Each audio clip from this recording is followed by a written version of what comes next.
Hello everyone, আসসালামু আলাইকুম। আমি Srabani Mahmud Khan and welcome back to my channel.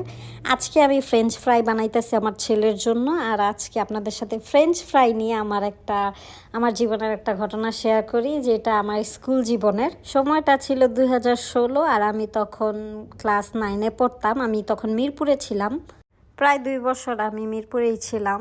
তো আমরা 3-4 জনের মতো ফ্রেন্ড ছিলাম, যার আমার স্কুল ফ্রেন্ডরা যদি ভিডিওটা দেখে ওদের হয়তো বা মনে পড়তে পারে, কিন্তু বিষয়টা আমার জন্য এম্বারেসিং ছিল দেখে আমার বেশি মনে আছে।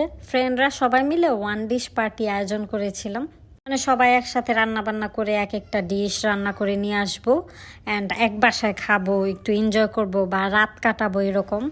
এক একজন এক একটা নিয়েছিল নুডলস, পাস্তা, পুডিং। তো আমাকে দিয়েছিল ফ্রেঞ্চ ফ্রাই। তখন আমার কাছে ফোন ছিল না, মানে ফ্রেঞ্চ ফ্রাই বিষয়টাই আমার কাছে নতুন ছিল। প্রায় 10 বছর আগের ঘটনা। অ্যান্ড আম্মুর ফোন ছিল, কিন্তু আমি ওইভাবে আর কি ফোন বিষয়টা নিয়ে এক্সপার্ট না। আমার ফ্রেন্ড সার্কেলে একজনের মোবাইল ছিল আর বাকি সবাই আর কি ফ্যামিলির ফোন চালাইতো। তো ওরা যখন আমাকে বলতেছিল যে ফ্রেঞ্চ ফ্রাই বানাই নিয়ে আসবি, আমি সাথে সাথেই প্রশ্ন করছি যে ফ্রেঞ্চ ফ্রাই কিভাবে বানায়। আমি জানতাম যে এটা আলু ভাজা, বাট কিভাবে বানায় আমি তো জানতাম না। তো ওরা একজন বলতেছিল এভাবে গোল গোল করে কেটে দেন লম্বা লম্বি করে কেটে ওইটা তেলে ভাইজা নিলেই হইব। যেহেতু আমি এটার বিষয়ে অবগত না, তো পুরাটাই আমার মাথার উপর দিয়ে গেছে। তারপর সেদিন আসলো যেদিন আমি ফ্রেঞ্চ ফ্রাই ভাজবো। আমি তো অনেকগুলো আলু কাইটা নিছি, তো আমাকে গোল গোল করে কাটতে বলছে। আমি একদম পাতলা পাতলা চিপস হয় না, ওইভাবে গোল গোল করে কাটছি।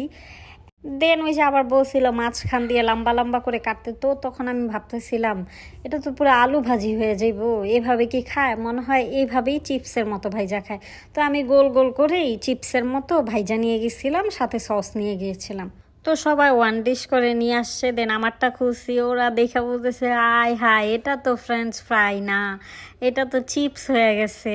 মাঝখান দিয়ে আলুটাকে আরো 2-3টা কাট দিতে হইতো, এরকম আর একটু মোটা করতে হইতো।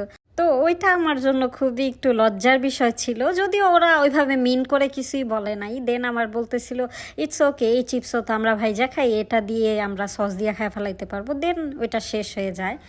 তারপরে আমি বাসায় এসে খুব ভালো করে রিসার্চ করি যে আসলে ফ্রেঞ্চ ফ্রাইটা কি। আর এখন তো আমি বিভিন্নভাবে ফ্রেঞ্চ ফ্রাই বানাইতে পারি আল্লাহর রহমতে।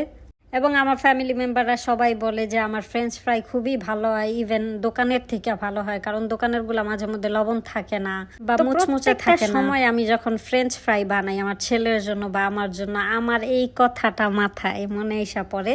তাই ভাবলাম আজকে আপনাদের সাথে শেয়ার করি। সবাই ভালো থাকবেন, আল্লাহ হাফেজ, আসসালামু আলাইকুম, টাটা।